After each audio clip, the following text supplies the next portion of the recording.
come in.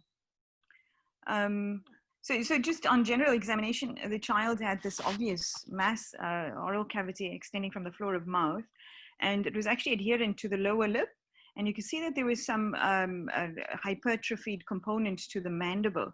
And what I thought was quite remarkable is that the anterior component of the tongue was splayed, was bifid.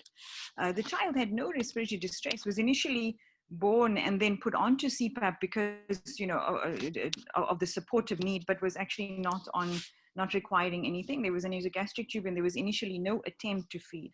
So on clinical examination, the child did have low set ears, and there was this macrosomia. The floor of the mouth lesion, as noted, was non-pulsatile, was firm, and it was adherent to the mandible. The mouth opening was unrestricted, and the child actually had a great cry, like a normal good cry, and we were able to see that the palate was actually clefted all the way from the hard palate and the soft palate, with two halves of a uvula, which was quite remarkable. The neck and other systems were normal, meaning, you know, heart, lungs, and kidneys, and brain. Go to the next one, Tassia. Sure. And so our initial sort of question was, well, what is this? You know, because you need to know what it is if you're going to take it out, if you're going to manage it, and you need to get more people involved. And so, as Boucher rightfully said, you worry about a lymphatic malformation, you worry about a hemangioma, a venolymphatic malformation, you think about the teratoma, because this is also a congenital midline lesion. You've got lesions in the palate as well. And then to a lesser degree, because it is a midline lesion, is all of this actually sealed off from the dura? What are we dealing with here? And what do we need to do before we just go in and take a biopsy? So that would be the next question. And I put it out to whoever wants to answer is, you know, you have this child from an airway point of view who's stable, is being fed nasogastrically. So you really have a little bit of time. Who do you involve and what do you want to do next? Because you don't want to walk this path alone. You want to be sure that you've got the right, I want to say, shareholders or people involved from the very beginning.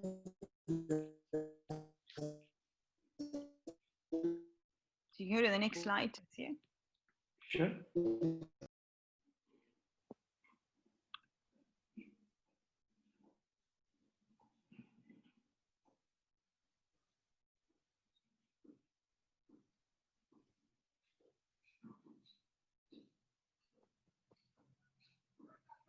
So I wonder who wants to go first. Anybody want to just say how they would proceed, and very briefly?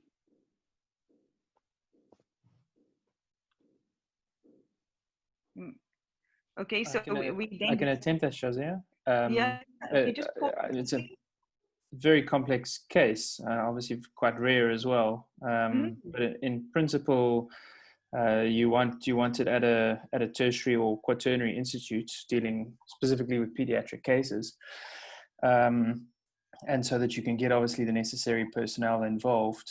Again, a multidisciplinary team approach, as you've alluded to, and then you just need to decide on who the best people are involved. In terms of making a diagnosis, I think imaging is probably your first line. Well, you've already put that up, but imaging depends on availability, but you would have to have at least a CT, and in a young child, obviously you want to try and avoid radiation. You've got a bit of time, so you could get an MRI. If possible, but you would have the difficulty with this child for an MRI, and to keep the child still, you'd probably have to intubate or sedate, which obviously brings the problem with the airway. But you probably have that concern regardless whether you're doing a CT scan or an MRI. Although a CT scan is a quicker pass, potentially with the child quite tired or fatigued, you could try that, although the risk is that the child moves and then you've got movement artifact. So I think a controlled imaging technique would be the best one, but it would be quite a complex airway decision, and so you need to speak to anesthetics, potentially in nasendoscopy, to have a look and see that if there are any laryngeal abnormalities, to see what if and what the difficulties would be in terms of intubating this child. and obviously you need the senior personnel available for that. So I think that would be my first step, would be trying to get some sort of imaging to make a diagnosis. Yeah, I think that's quite nice. I mean, you know, what's important, obviously, like you're saying, is you don't want to just fill in a requisition and have them just get sent down for an MRI. There is an awareness that while the child is stable at baseline, we don't know what can trigger an airway distress. And not knowing what is beyond what we're seeing is always a little bit risky. And so a good idea to do a flexible nasendoscopy, to have from the very beginning a referral to a high care unit where you've got one-on-one nursing staff, where you've got someone who's watching the child other than the mother, and where you've got positive pressure available in the event that the child just desaturates, and where you've got a place to put in an IV line. You want to have IV access for this child. I think Dr. Meyer, is she still, as she joined, I would like her just to contribute from, you know, coming from a center outside of Cape Town, where one is faced with this dilemma. What do you do if, you know, if you've got this child? I'm not sure if she's here. Tasir? She should be, Shazia. Hello, yes, I am here. Hi. Hi. Sorry, I got in late. A very interesting patient indeed. And for us being in a predominantly rural area, even geographically as well. But I think the district hospital did very well to send the patient immediately and not to delay. And I think in our rural setup, we've kind of gotten into the a space of using video calling and pictures with our districts to fast track our patients and prioritizing them as well in terms of severity. And because we are the only neonatal tertiary ICU in the whole region for 19 hospitals, so we take all congenital anomalies. So it was a challenge for us. We involved all the disciplines because we put the patient in our high care, and we moved him into ICU. She had remained stable on nasal prongs and deteriorated one day to CPAP, but not requiring a lot of pressure support. And that was for 24 hours, and we weaned her to nasal prong. But we involved all the disciplines. We involved pediatric surgery, ENT, and max fax. And we decided as a team that this is a difficult case, and we would want a place that has perhaps a bigger center to see if they can assist with the child. And we had considered doing the MRI, but we thought the point of doing the MRI and you're not going to do the intervention, rather have the place that accepts the patient do everything, because you might want different views, you might, so that we don't do unnecessary and imaging, and considering resource management as well in the public sector. Yeah, I think it's, for me personally, this is such a good example of how quickly someone who is needing a specialist intervention can come across, and also the fact that you've recognized what you're able to provide to stabilize the child. And for me, the best thing here is that you didn't feel pressure to intubate. If the child was holding their own airway, use that to their strength. Don't instrument the airway. Don't, because you see this floor of mouth lesion, attempt to intubate. If the child is breathing and breathing well at baseline with a minimal to no support, keep it that way. And I think that's really important, because the moment you start trying to intubate someone who's stable, you're asking for trouble if you don't know what's lower down. I think the other good thing is we knew the child was otherwise healthy, so there were no cardiac issues. You excluded that. You put in the nasogastric tube first, which is great, and the patient was feeding sufficiently. And we all got a good view of the neck. If there ever was a threatened airway, we knew we could do a tracheostomy, you know, as an emergency thing. The brain was also fine. So that's a very good thing, because you can then say, hang on, the management that we do moving forward is an active one, because you've got a child who's got an isolated pathology rather than a syndromic one, where we have to then discuss whether someone is needing palliation. I think that was really great you brought across, and I think a lot of African doctors can identify with this and probably need need to see how quickly you've managed to get the videos across. It was even like I think it was a WhatsApp video, and you managed to get the right people in, head of plastics, head of ENT, ped surgery, and we managed to get the patient across after a COVID test and a CRE test to the neonatal high care. So thank you very much. So just moving quickly to the MRI. Yes, it had to be done under controlled environment, trying to avoid obviously instrumenting the airway, but at the same time having an IV line so you could give the child something to stabilize them, like Presidex or something that would not make them apneic, but they can breathe comfortably without moving too much. Do you want to go to the next slide, Tessia? Yes.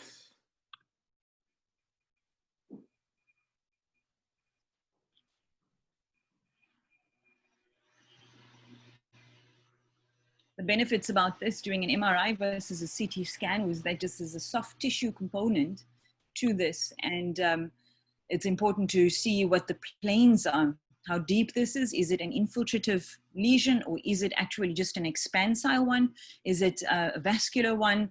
Does it involve more than just what we're seeing? And also an idea of the airway. So can we intubate this child under duress? Can we see below the larynx, and is this a deep extension? Are we going to have trouble even just intubating? And so those things were the concern. Please go to the next slide. Thanks. Sure. Shazia, can you hear her audio recording? Nothing. No, I don't hear the audio. Okay. I'm not sure if other people are hearing the audio. I don't know.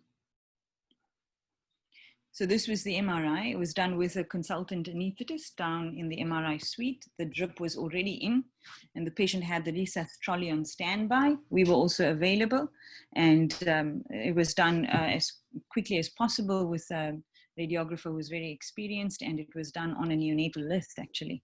And you can see that there's an obvious soft tissue lesion in the floor of mouth and adherent to the mandible, but you can see on the sagittal views that the tongue is actually intact, and it's separate from the tongue. The ventral surface is adjacent, but there is a plane of cleavage, and you can see that the palate has a midline lesion, 2 lesions. One is marked on the right scan, and that is a cystic component, and then anterior to that, the hard palate has a more firm component to it.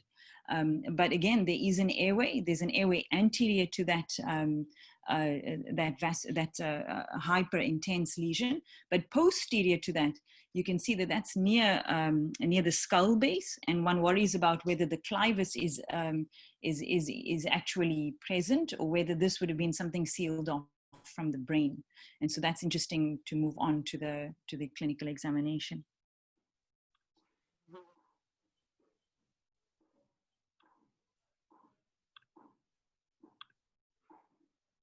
And so this is why I'm just always so happy to be working at Red Cross.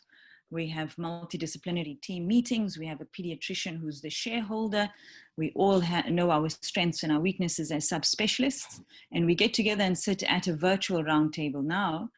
And we have plastic surgery, Dr. Salih Adams and his team. And then we have, we're very fortunate that we have the maxillofacial doctors who are also involved in this. We also get genetics to see this child, obviously to exclude something that's not that obvious, Pallister-Hall syndrome, those kind of conditions. And I think, if I'm not mistaken, I think Martin is online. Do you want to just add something from your side? Thanks, Shazia. Yeah, no, I think from our side, it's the value of a multidisciplinary team is it's actually invaluable in these cases, and I think yeah, I think the way to manage this sort of cases is definitely within a multidisciplinary team. Thanks. I think our biggest issue, and we sat around talking about this virtually, of course, is what do we do in the acute phase? And then what are we doing as a long-term plan? Do we aim to reconstruct and right now, or do we wait until we get the histology and until we know what's going on? Do we reconstruct and compromise current anatomy, or do we wait to let the child outgrow this? Will this child need a tracheostomy after the surgery? Will they need a tube feeding long-term?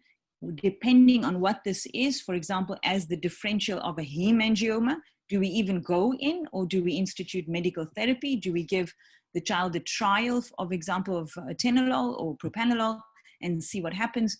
You know, bearing in mind that airway could change and that feeding could change. So having more people involved always helps, and their expertise of their specialty comes into play. And so the amount of dissection is dependent on what will be left to reconstruct. So plastics needs to be there from the beginning, and what we excise is important for the MaxFax, because if we were to take out the sockets, for example, the child would have no teeth.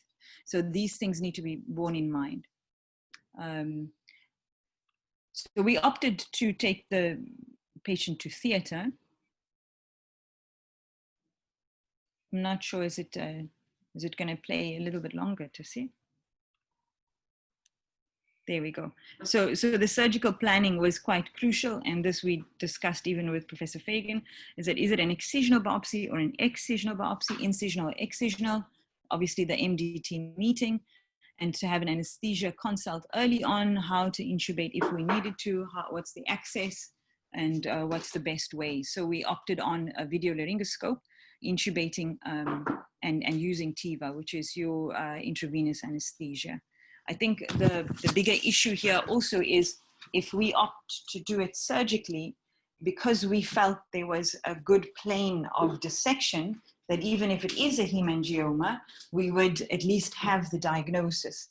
To just give medical therapy without knowing for sure it was a hemangioma would probably delay if it wasn't. And so we opted to do a surgical excisional biopsy because we felt comfortable from the planning.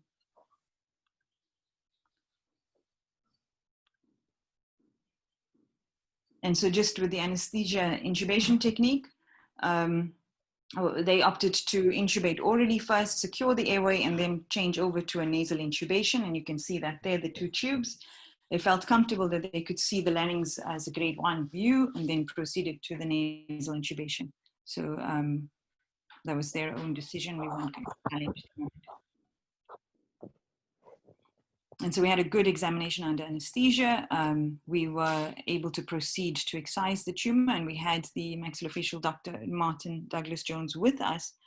So he could basically decide on reconstruction as we dissected it. And this is a good picture because you can see the palatal lesion as well. And it's a very good demonstration of congenital midline lesions. They're all in the midline. And this should be a video. I'm not sure if it's playing, Tessia.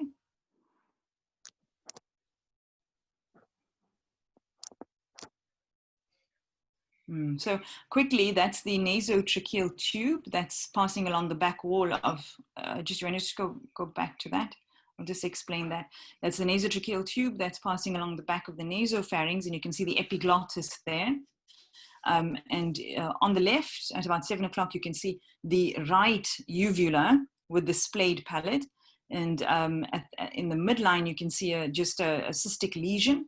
And that is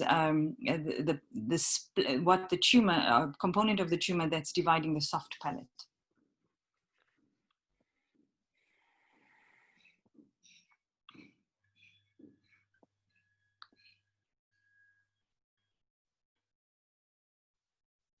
So this is just a picture showing the release of the tumor from the lower lip.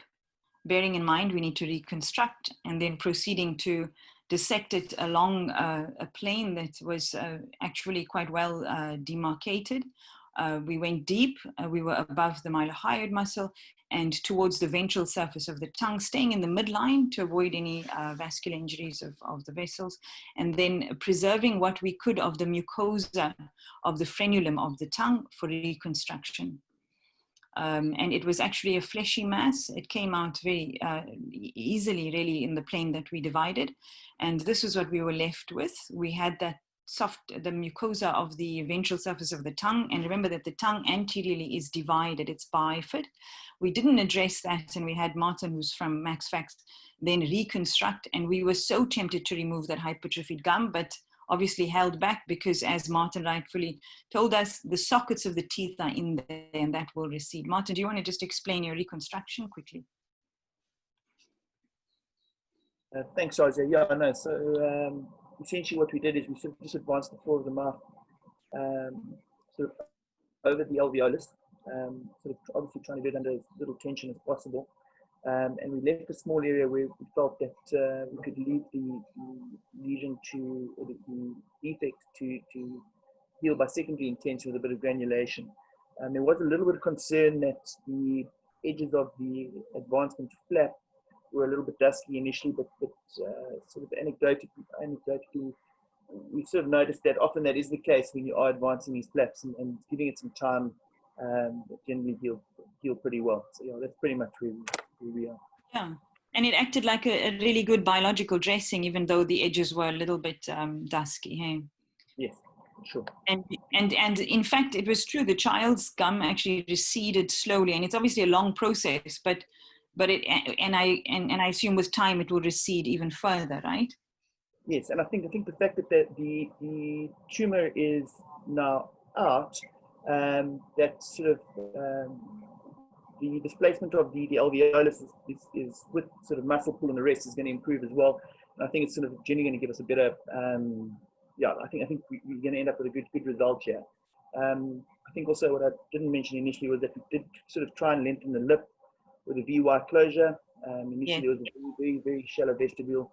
So we did do that, and then, as I say, hopefully now with the tumor no longer sort of pushing the alveolus forward, and the tongue action and a bit more of lip action, will probably sort of that alveolus will sort of in a functional matrix will move into a more natural position, hopefully.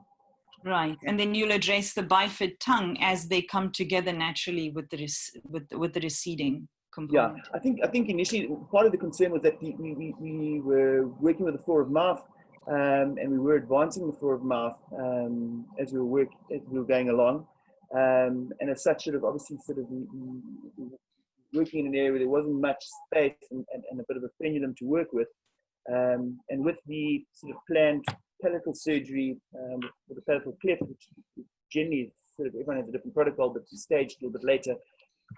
Our feeling was that at that point we could have a look at tongue repair, just seeing where the soft tissues were at that point. Sure, that's great. Tassili, you can go ahead. Thanks, Martin. Sure. So we didn't want to address the palatal lesions at this time, but we had a good look and we biopsied it. And so we biopsied this component, which splayed the hard palate, and then we aspirated this component, which is the cystic part of it, and realized this was very adherent to the back wall, as we suspected with the MRI. So we called the neurosurgeons who were next door operating, and got them just to have a look and see, is this brain tissue or not? And we were comfortable that we could actually palpate the clivus just below that. So it was separate from the brain. And again, it confirmed it. And so we actually biopsied that as an excisional, in an excisional way. But this is us palpating for the clivus behind, just to make sure, you know, obviously that it's not from the brain.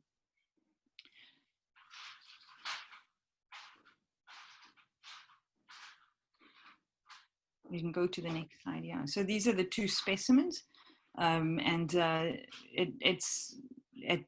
we felt we had excisional biopsy, and the other one was the incisional biopsy. So the child stayed in ICU for 48 hours, remained intubated nasally, and received analgesia, steroids, was still nasogastrically fed, and some antibiotics just because it was an open wound, just for the 24 hours. The patient was then transferred to the neonatal high care after extubation and had a graded supportive therapy with CPAP, high flow, and then room air. And we had a speech therapist, a dedicated cleft palate speech therapist, Ros Lenton, have an assessment of this child and was not comfortable trialing any oral feeds. And so we made a decision with mum and with the team, Dr. May and the team back in Tata, that this child would continue with mesogastric feeding until the cleft was addressed. And the wound was managed with just wet dressings, and it healed, and it healed quite well, very quickly actually. You can go to the next slide.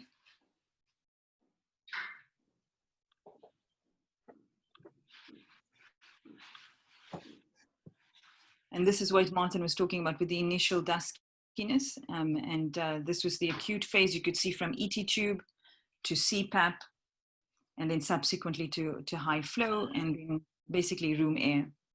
And there was obviously a thin film of the exudate, and that peeled off itself every day. And eventually everything just integrated well.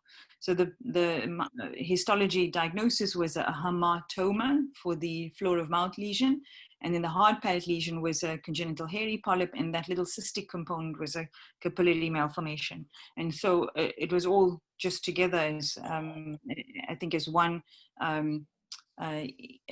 intrauterine inborn error. And so after discussing this at length with the plastic surgeons, Dr. Sally Adams and his team, the decision from their side was to not address the congenital lesion or the palate now. So he was going to wait. So just a description of the pathology: congenital hairy polyp is formed from two germinal layers, foreign to sites where they occur. They're benign and often pedunculated, as in this case. A hamartoma is an abnormal growth of well-differentiated cells within the same tissue from which it grows. I think what's important to note in this child is if we went with the presumptive diagnosis that the radiologist said, which was a hemangioma, we would have not felt comfortable just giving the child a beta blocker and waiting. And so it is important, if possible, to get tissue, and an excisional biopsy in this child's case was suitable. So we didn't have to start on prophylactic medical therapy. And then just the capillary malformation, which we thought was completely excised. We felt it was. You can go to the next slide to see.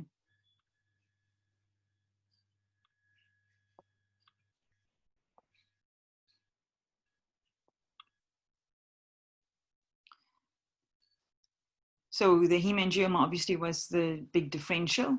It's benign. It's present in 2 to 3% of neonates, 22 to 33% in preterm underweight babies, and female has a higher preponderance. 60% of hemangiomas are in the head and neck, and they have a natural course. It proliferates and then involutes. And so it's not trivial that the radiologist felt this was the case. There is the congenital versus the hemangioma of infancy. We always worry about markers, and so it's important to test for those. The management is, as we mentioned, primarily conservative with the beta blockers, but some are resistant to this and will end up with surgery, especially if it's in a place where it needs to be excised with an obstructive component. And so even starting someone on beta blockers doesn't always confirm that they will not require surgery.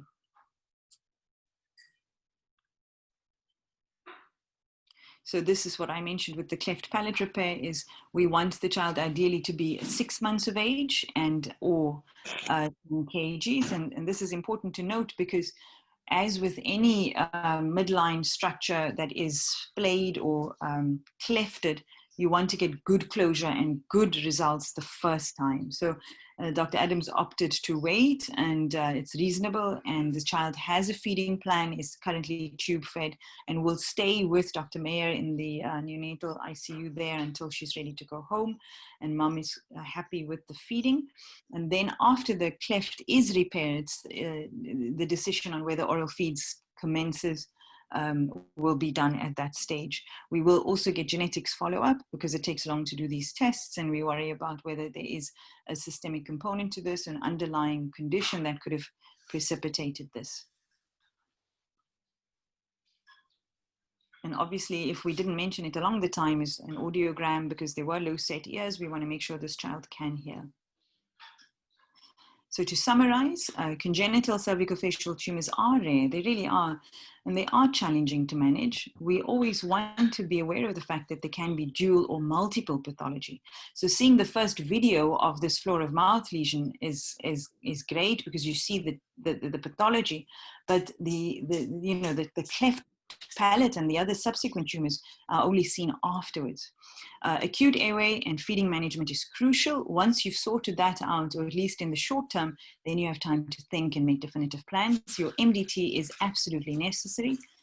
Parental counseling is important. Families must know what the expectations are, what's realistic, and also what they're left to manage once we send them home. This is very, very important. This is a mother who's just had a child and is at risk of their own concerns from like postpartum depression and many other things. So we must bear in mind that there are two patients to a child being born. So we must discuss realistic options in the case of advanced conditions. Palliative care must get involved early, PEDS, PAL, we call it here, and where possible, initiate the surgical therapy in an appropriate time, initiate medical therapy promptly. And if the decision is to wait until the child is older, then one must be sure that there's not going to be a complication by waiting. Thank you very much. I think that's the last slide. Sorry about the troubleshooting. Yes, sorry about that, Charles. Yeah, I think Fiona is busy in theatre, as I mentioned, but thank you very much for presenting that on her. So I think that was a very interesting case as well. I see Professor Fagan has raised his hand. Professor Fagan, please go ahead. But Shalia, you mentioned that you were concerned about the status of the clivus, and I'm just interested that the anaesthetists were bold enough to do a nasotracheal intubation in that setting with all the midline sort of lesions. Yeah, I mean, I think because we'd had the MRI and we could see that the clivus was intact, we were happy to go ahead with the nasotracheal intubation. It was just more dramatic when we finally had a look, when the patient was anesthetized, and we were sure that the clivus was intact. It was just more about having the neurosurgeon tell us it was, because he was available next door. So we were sure it was. I think because this was also a cystic component at the back, we sort of just wanted to be 100% sure. But yes, it's not a trivial question. I get it. Yeah. Shazia, can I also ask a question? Just looking at the history of this child, this child, as I remembered, unfortunately missed all these antenatal appointments. So really, antenatally, there was no ultrasound done, and there was no congenital lesion picked up, obviously, prior to birth. But in the instance, for example, this patient did have antenatal scans, and normally you do your anomaly scan at 20 weeks. And if that was done and you did pick up a large floor of mouth congenital lesion as is depicted in the scans, what would your approach be perinatally as far as airway management is concerned? And perhaps maybe comment on your experience with the exit approaches. I think that is a very nice question. I hope I can make it short. Just keep an eye on the time then. Just watch me. I think what is important is the fact that we have this nice referral pathway. So if this child did have something antenatally and it was flagged, they would then get sent to the fetal assessment unit at Groote Schuur, and they would then do a fetal MRI if they were worried, and they would monitor it as the child grew. And then we would be consulted if there was a risk to the airway during a delivery. And then depending on what the MRI showed, if there was compression, either picked up on the MRI, if there was compression of the airway, then we would be called on to either be present at the time of delivery, and if it was a complete obstruction, where there was evidence that the trachea or the larynx or the supraglottis was compressed, then we would have to, sort of kick into the exit thinking and discuss with the family whether this is something they want to go ahead with, and counsel them obviously about having to do an exit on table. And it would be what Aisha was talking about, the chaos thing, where you've got a complete airway obstruction, congenital high airway obstructive syndrome, and you would actually not attempt anything from the top. You would actually deliver the child and get a definitive surgical airway immediately.